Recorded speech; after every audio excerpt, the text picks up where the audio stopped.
Vou trazer também aqui os destaques econômicos. O nosso Pablo Spire já está esperando. Torinho, como é que foi essa quarta-feira com tanta instabilidade que a gente está vivendo aqui no Brasil? Com toda essa instabilidade, foi um dia bem volátil. De manhã, até parecia que ia ter um ajuste de alta, com os investidores aproveitando para comprar as ações que tinham caído demais ontem, como os bancos, que perderam 42 bilhões de reais em valor de mercado, que foi noticiado em tudo quanto é lugar. Outra coisa que impulsionou a Bolsa mais cedo foi que, afinal, o presidente Lula aumentou sua popularidade, mas a melhora não foi tão forte quanto o mercado achava ontem. A aprovação dele subiu 3 pontos para 46% e não 5 pontos, como circulou nas mesas de operações. Então, de manhã, a gente viu uma alta forte, depois subiu um pouco mais. Aí, à tarde, o Ibovespa perdeu o fôlego, despencou e acabou virando e começou a cair. Quem que tirou o fôlego do Ibovespa? Esse foi o ministro, A gente viu aí, Depois das declarações do ministro do STF, Alexandre de Moraes, que afirmou, em uma entrevista da Reuters, que os bancos brasileiros podem ser punidos se bloquearem ou confiscarem ativos domésticos em resposta às ordens dos Estados Unidos. Em cima dele, a lei Magnitsky lá. A fala... Magnitsky, Bem-vindo ao time, Torinho. Só pessoas inteligentes cometem A gente chegou aqui a uma conclusão. Os economistas não conseguem falar Magnitsky. O Sami também. O Sami também errou. Mas eu acho que esse T é mudo, não é? Magnitsky. Bem-vindo ao time. Eu te entendo, senhor. Magnitsky.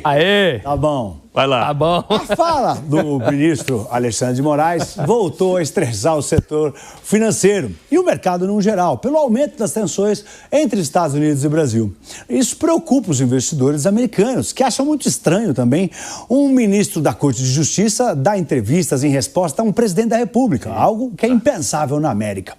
Enquanto isso, lá fora, tudo piorou depois que saiu a ata da última reunião do Banco Central americano. O documento indica que os diretores ainda não estão muito preocupados com a inflação por lá e fez o mercado pensar que os 3 cortes de juros previstos para esse ano podem ser apenas 2. E se os juros não caem, quem cai é a Bolsa. E a Bolsa caiu bem lá fora também. No fim do dia, o Ibovespa fechou praticamente no 0 a 0, com 0,1, quase 0,2% de alta, aos 134.666 pontos. Já o dólar caiu 0,2% para R$ 5,48, 0,3%, desculpa, para R$ 5,48, com ajuste e alívio trazido pela pesquisa da Genial Quest, Mas as falas do ministro Alexandre de Moraes chegaram a reduzir um pouco a queda do dólar no fim do dia. Eita, olha, e o ministro Flávio Dino fala, não é possível que eu tenha tanto poder assim de poder para levar a uma derrubada tão grande de bilhões de reais no mercado financeiro. 42. Mas tem esse poder, então? Tem, porque assusta, porque o ponto é, se os bancos seguirem à risca o que o STF está dizendo, eles podem ser punidos nos Estados Unidos. Os Estados Unidos podem aplicar multas para as empresas, só os bancos que trabalham com os Estados Unidos. Se o banco não quiser trabalhar com os Estados Unidos, não tem problema nenhum. Os Estados Unidos não vai ter o que fazer. Mas se o banco tem uma filial lá, ou se ele faz operações lá, se ele tem dinheiro lá, se ele faz parte do sistema financeiro americano, ele tem que seguir as regras lá. E lá eles podem ser multados. Ou podem ser retirados, podem sair do SWIFT, que faz câmbio. Tem diversas maneiras que os Estados Unidos pode punir. Torinho, obrigado, viu? Sempre muito bom bater um papo contigo aqui na Lei Magnitsky. Obrigado. Valeu, vai, Torinho. Tchau, tchau.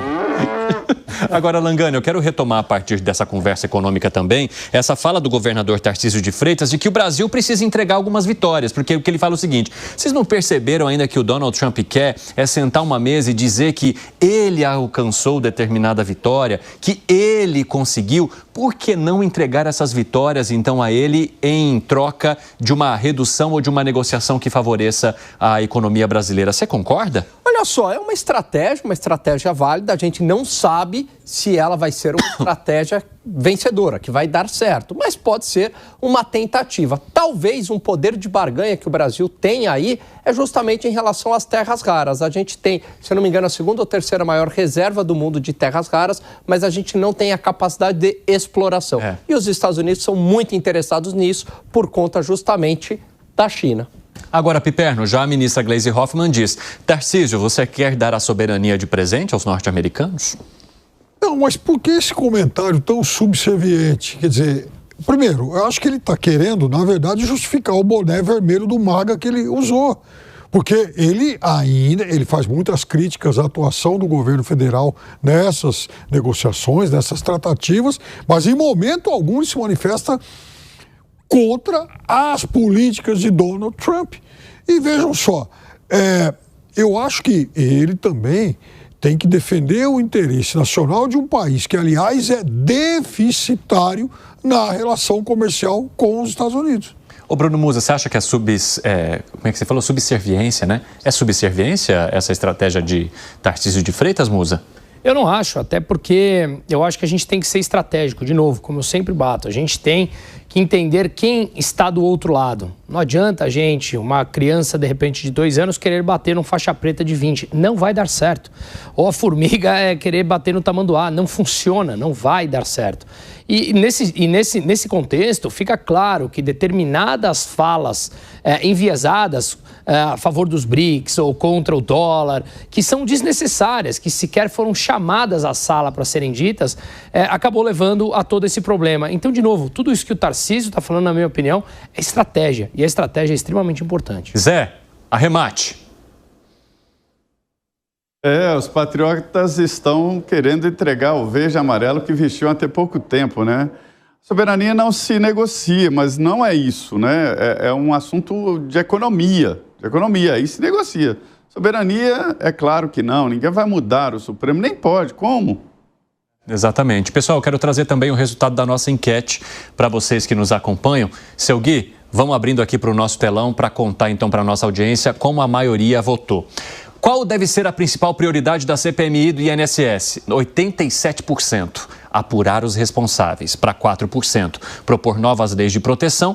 E 8% dar mais transparência ao sistema. Vamos somar tudo isso, né? Porque todas essas questões são importantes. São os resultados que se espera. O difícil é que eles sejam consolidados. Vamos fechando aqui novamente, então, para eu dar tchau para os nossos amigos nesse 3 em 1 fantástico em que vocês nos acompanharam. Seu Zé Maria Trindade, muito obrigado. Até amanhã. Isso aí, até amanhã estaremos firmes. Abraço, Bruno Musa. Grande abraço, até amanhã. Voamos, Alan Gani. Voamos e continuaremos neste voo até sexta. Fábio Piperno, até amanhã. E sem subserviência. Gente, obrigado pela tua companhia e audiência nesta quarta-feira. Amanhã todo o nosso time te espera aqui, ao vivo, às 4 horas da tarde. Fiquem com Deus e com os pingos nos is.